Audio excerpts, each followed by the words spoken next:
Hello, my dear viewers and dear long-term investors. This is your boy Bhuvi. Here I am welcoming you to my channel. So, I am today going to talk about the HDFC's Q4 result. So, let's dive into the video.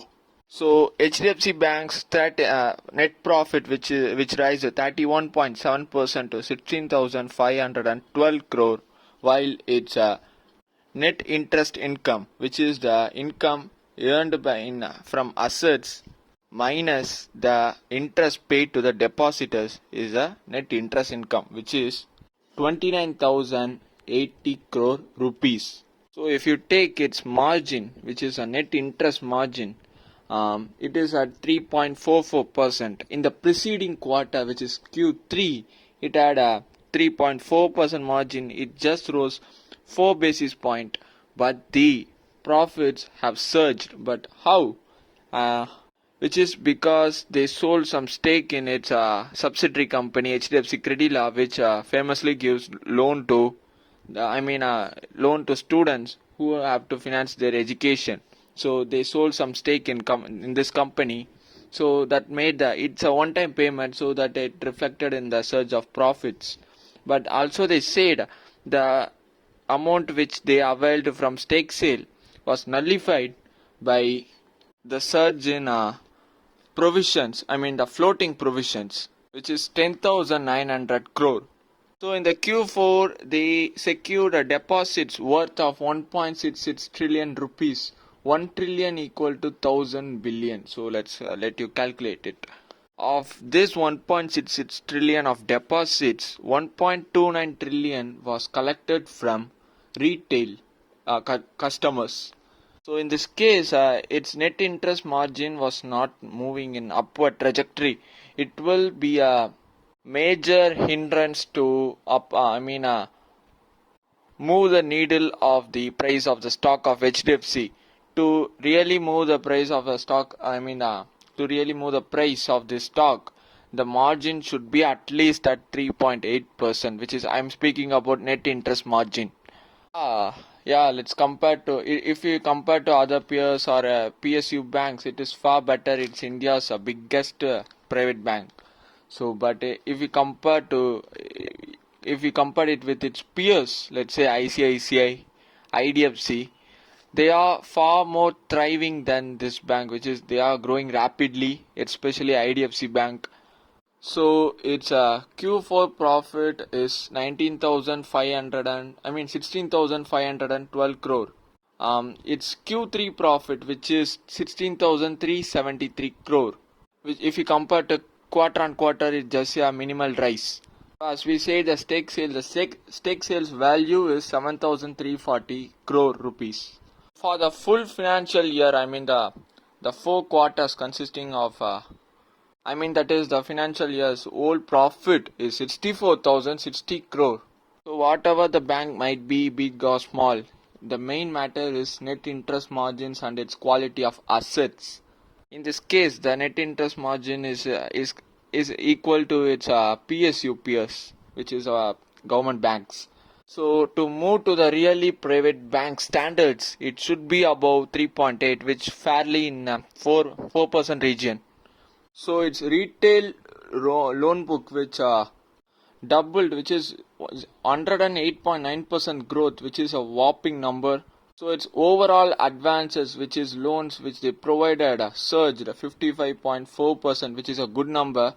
Though their net interest margin is concerning. So its corporate and wholesale loan book just climbed to 4.2%, while rural banking grew 24.6%. As I said, their deposits grew 1.66 trillion in this quarter, which is the highest number. And as a reflection or as the result, they increased their loan sanctions, so it gave higher income from the interest-bearing assets, which is the net interest income of 29,080 crore, which grew 24.5%. I might be saying it twice, but it's all for your information. So the loan book, growth, if you see in the quarter-on-quarter basis, it just grew 1.6%. So its NPA non-performing asset which is at 1.27%, which was down from 1.26% in the last quarter.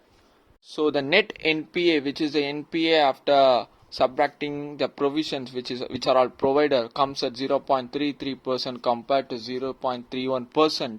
So even though the profits are increased, it mainly due to the gain from the stake sale. So the major concerning thing is its net interest income margin. So that's concerning for investors. So that the stock batted 1.5% today. I'm speaking it in Monday. It's now closed at 1,512 rupees.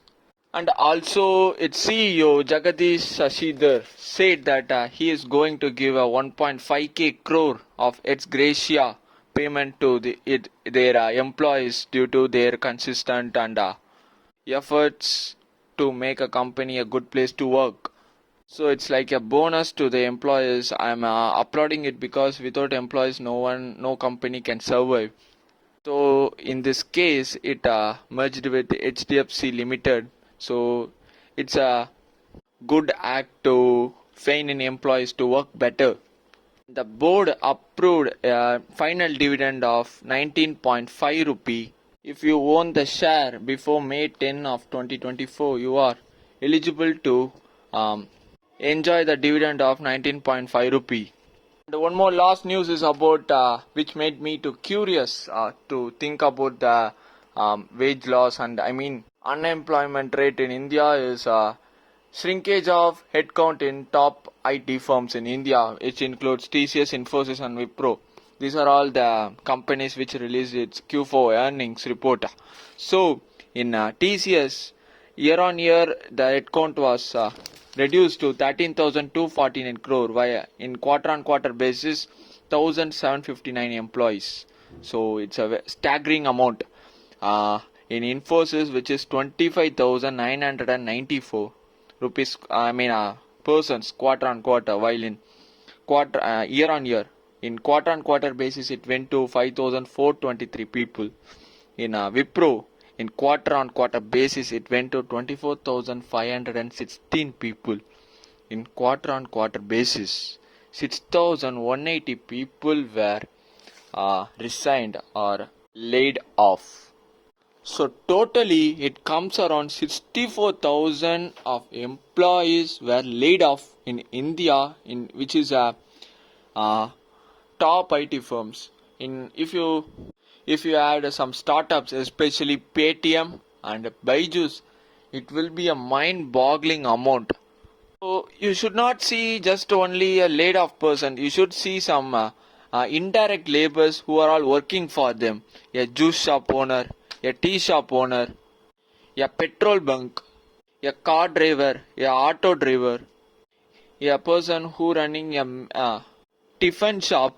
They are all also affected by these job losses. Because in the economy we are all always dependent on someone. If the chain breaks in one end, it will affect the whole economy. The major job cut was due to the slowdown in demand. Why the demand was slowed down? Because in America the interest rate were rose to a 5.5%. In the pandemic time, the cash was pumped in a frenzy manner, that there was a high demand. Why there is high demand? The interest of money is very low, so every company spend it vigorously, so that in IT companies they need more hands to work to fulfill the demand. So this demand was now started to dry. I won't say dry, it going in a slow lane. So if demand is low, I have to show some margins to my stakeholders, so I have to cut the jobs.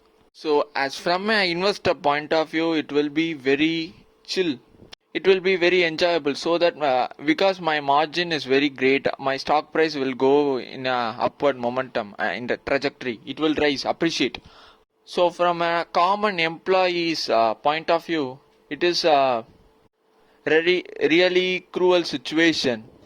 And in also a common man's who really dependent on these employees who put a shop near the office, it is very really cruel. He has to pay the interest. He also make his family run. So this common just a piece of article which impacted me more today because I can really feel the slowdown in this economy. Really, I can feel it. Can if you see the numbers of sales numbers of Relaxo, Bata, Jubilant Foodworks, Campus Activewear, Page Industries, all their sales are going down, which is because there is a slowdown in economy and the layoff in a massive manner, which paves way for slowdown in economy, which is inevitable, and as a result, the gold will shot up.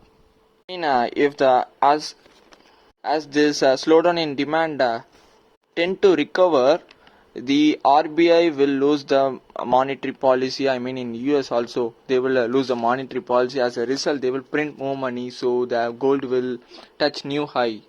So, and that's today's video. I hope this will be interesting and informative to you, and I hope you will digest this news and put it to your investment business. And thank you for watching till end.